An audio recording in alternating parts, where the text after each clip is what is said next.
community, Mr. Peter Kent.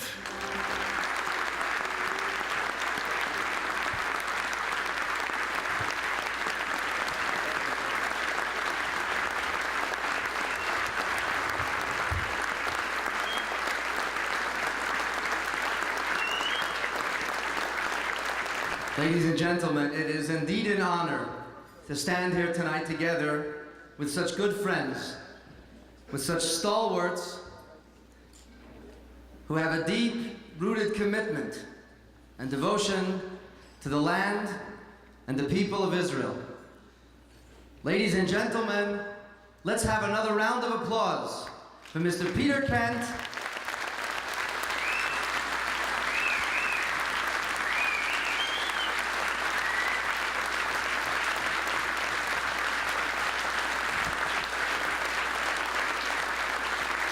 who is joined here tonight with Mr. Pierre Poliver, who is the Prime Minister's Parliamentary Secretary. You serve as a member of Prime Minister Harper's cabinet. You have a global responsibility. Again, only my personal opinion, but the world's moral leadership has shifted north. And today it is Prime Minister Harper and his able ministers who serve as the moral compass.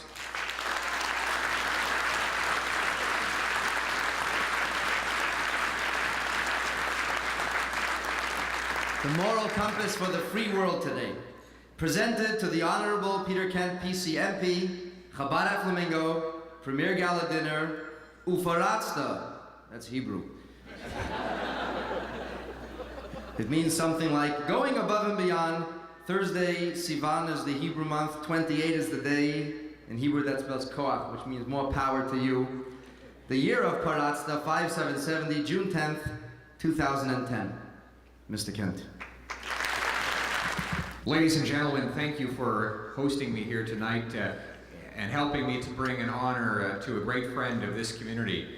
Thank you very much to Rabbi Kaplan for the wonderful friendship that he has shown, and I know that Prime Minister Harper speaks very well. The first government in the world to cut off aid funds to the Hamas regime in Gaza.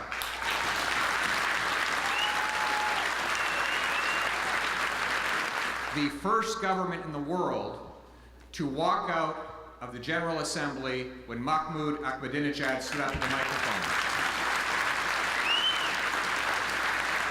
And the one thing that all of these events had in common is that Peter Kent was right there urging that the right decision be made. Ladies and gentlemen, when Canada walked out on Ahmadinejad, it was Peter Kent who was representing us in that chamber and physically rose to his feet and walked out on behalf of our country. We've never been so proud. Ladies and gentlemen, give a warm welcome to Minister Peter Kent.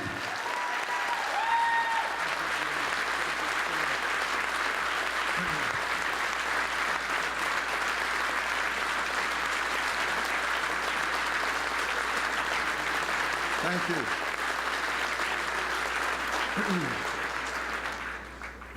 Thank you.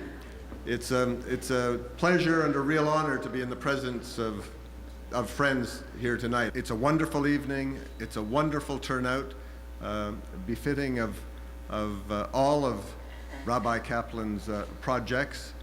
And as the Prime Minister said, he did. At one point, we thought that he might be able to work tonight into his schedule, but his remarks, believe me, were sincere, and I know that many of you were at Chabad at Flamingo last year when the Prime Minister visited and helped open the expansion.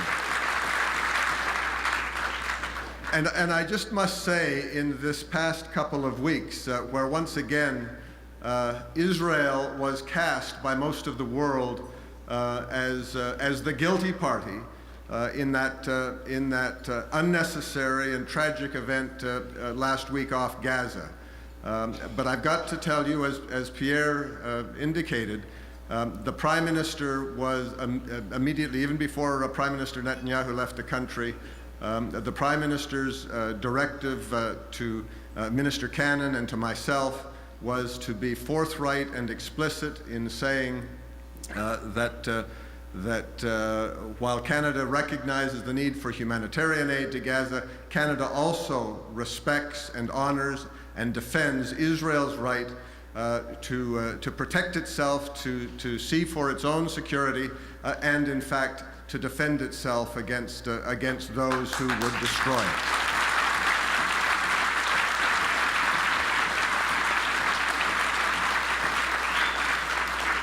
And where most of the world rushed to condemn what happened to the so-called peace activists, and they certainly didn't behave as anything approaching peaceful individuals when the Israeli inspection party boarded that last ship, the Prime Minister made sure that Canada spoke out and didn't join the crowd demanding, as some of those less than democratic nations at the United Nations did last week, demanding something akin to the Goldstone inquiry. Canada has absolute confidence that Israel can conduct an inquiry, can bring the facts forward, can in fact confirm to the world exactly what happened on that ship of provocateurs. So.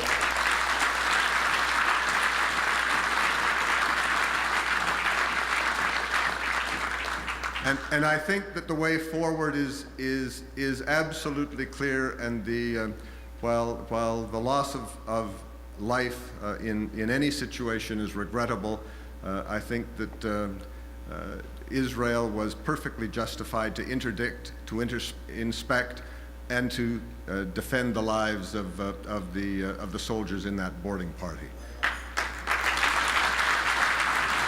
Again, I'm not going to make a political speech tonight, but I would like to thank each and every one of you, particularly Rabbi Kaplan, who is he's a whirlwind. He's everywhere. He's a multi-talented, multi-dimensional guy who I get phone calls at in some of the strangest places, but at some of the strangest hours of day and night.